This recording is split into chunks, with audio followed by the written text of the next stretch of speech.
Iba ang misyon ni Juan, iba ang misyon ko, iba ang misyon ni Pedro. Pero iisa ang ating tinatakbo.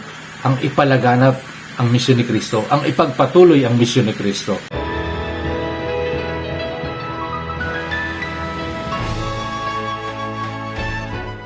Paglingon ni Pedro, nakita niya na sumusunod ang alagad na mahal ni Jesus. Ang humilig sa dibdib niya noong hapunan at nagtanong, Panginoon, sino ba ang magkakanulo sa iyo? Kaya pagkakita rito ni Pedro, sinabi niya kay Jesus, Panginoon, ano naman ang mangyayari sa kanya?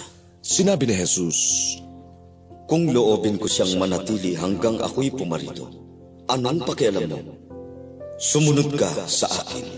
Dahil dito'y may lumaganap na paniwala sa mga kapatid na hindi mamamatay ang alagad na ito.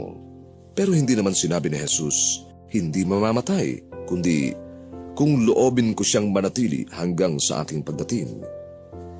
Ito ang alagad na nagpapatunay tungkol sa mga bagay na ito at sumulat ng mga ito. Alam namin na totoo ang kanyang pagpapatunay. Marami pang ibang ginawa si Jesus na kung masusulat ang mga iyon ng isa-isa, sa tansya ko'y di magkakasya sa mundo ang mga isusulat na mga aklat.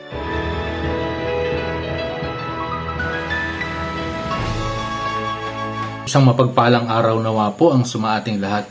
Ang ating banal na ebanghelyo ngayon na narinig ay talagang Asian na Asian yung datingan. Ito nakakatawa po kasi. Kasi sinabi na ng ating Panginoon yung kahihinatnan nitong si Simon. Sabi niya, dadalhin ka ng tao kung saan hindi mo ibig. Ang ibig ng Panginoong ipaliwanag kay Simon ay mamamatay din siya. Mamamatay din siya. At itong si Simon Pedro naman ay nakita niya sumusunod sa kanila si Juan. At in-identified na nga ng kasulatan na si Juan ay ang pinakamamahal na alagad ng ating Panginoon. So, andun yung bilang tao, andun yung, sige, kung ako mamamatay, ano naman mangyayari dito sa pinakamamahal mong alagad? Interesado siya. Sabi ng ating Panginoon, kahit mabuhay siya ng habang panahon, wala ka nang pakialam dun. Parang ganun yung gusto sabihin ng Panginoon. No? Ang intindihin natin ay sumusunod tayo sa Panginoon at mayroon tayong task na para sa atin. Huwag na natin intindihin yung iba. I-apply natin itong pagtalima na ito bilang misyonero. I-apply natin sa ating sariling buhay. Huwag tayong tumingin sa iba na, bakit siya ang daming biyaya niya natatanggap? Bakit ako yung pinakamahirap ang ginagawa sa simbahan? Pero naghihirap ako, wala akong pamasahe, wala akong pangkain. Naalala ko tuloy nung nagsisimula kaming sumunod sa simbahan. Kasama ko itong mga taga Batang Parang, itong mga kaibigan ko sa Marikina. Ay talaga namang magsiserve kami sa mga simbahan ay lakad laang. Ito yung aking mga naging kaibigan po doon ay banda. Tapos ang maganda sa kanila, nakilala ko sila sa simbahan ay as choir. So sumama kami sa kanila at naglingkod kami sa mga simbahan na walang choir. Yung mga sa Labas Bakod, sa Fortune, kung alam niyo po yung sa Fortune, may lugar po doon na Labas Bakod kung tawagin. Mga squatter talaga, ng mga halang talaga nandun. Doon hindi ako kung buhay pa si Father Toto, na siya yung na-inspired din ako sa kanya na talagang pinupuntahan niya at walang simbahan. Take note, walang simbahan. Naglalagay lang siya ng trapal, yung lona, tapos doon na lang, magtitirik ng kandila, may table doon, talo-talo na yun. Nagsiselebrate na ng banal na misa. At doon ako nai-inspired sa mga ganong klaseng pari. Talagang makamasa talaga para sa pamayanan ng Diyos talaga.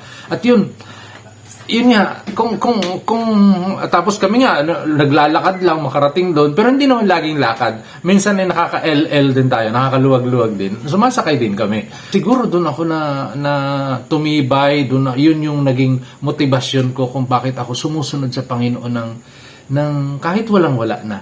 So yun, naglalakad lang kami, nagsiserve. Tapos may si Father Toto, may yung mga nakokoleksyon sa ofertory, ibinibigay niya pa sa amin. Minsan binibigay niya sa amin.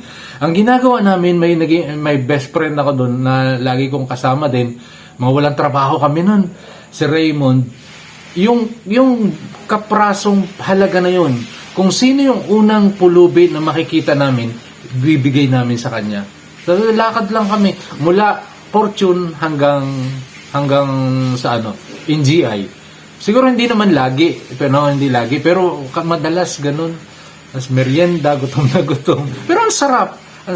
Ganun yung si Pedro, ma-relate ko ulit sa ebanghelyo natin ngayon. Ay kung ako, sabi nga, susuutan ka ng damit ng ibang tao, ibig sabihin ay talagang wala kang magagawa dahil mamamatay ka. At nakita niya ang pinakamamahal na alagad. At sa kanya, anong mangyayari sa kanya? Ayun. No, hindi mawala talaga sa atin yung gelling, yung pagsiselos na talagang minsan nahahaluan pa ng pamumuliti ka, no? At iba ang misyon ni Juan, iba ang misyon ko, iba ang misyon ni Pedro, pero iisa ang ating tinatakbo, ang ipalaganap ang misyon ni Kristo, ang ipagpatuloy ang misyon ni Kristo. Mga kapatid, ang gandang pagnilaya ng ebanghelyong ito. Minsan nauulit kasi ito, no? Kapag pinagnilaya natin ng mas malalim, magkakaroon pa siya ng ang banal na espiritu ay nagbibigay pa sa atin ng mga aral na iba't ibang aral na mas mauunawaan natin.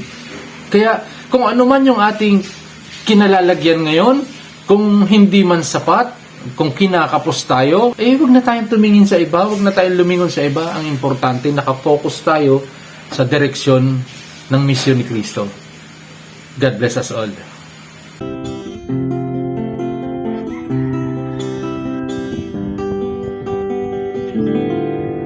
Kay Jesus manawagan, kay Jesus lumapit, siyang daan, siyang buhay, sagot sa suliranin, anumang gahilingan, anumang dalangin. Kay Jesus manawagan, ikaw ay diringgin. Kapag ang langit ay maula at tila uulan, ika'y may suliranin at tuloy maninimdim.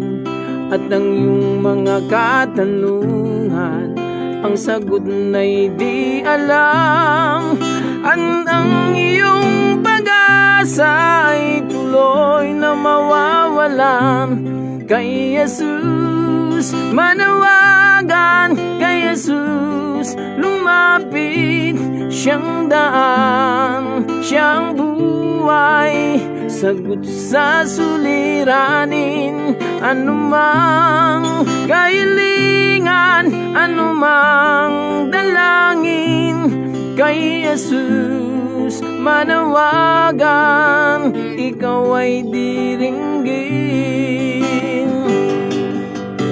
Dakilang mga propeta nung unang panahon, sa hirapan ginawa, sa Diyos nagtitiwala.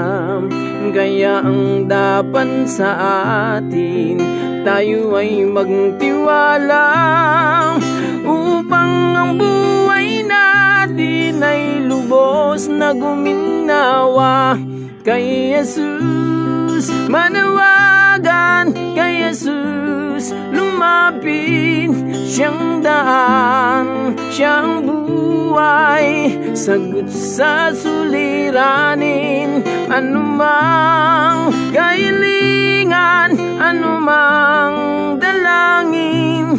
Kay Jesus manawagan, ikaw ay diringgin.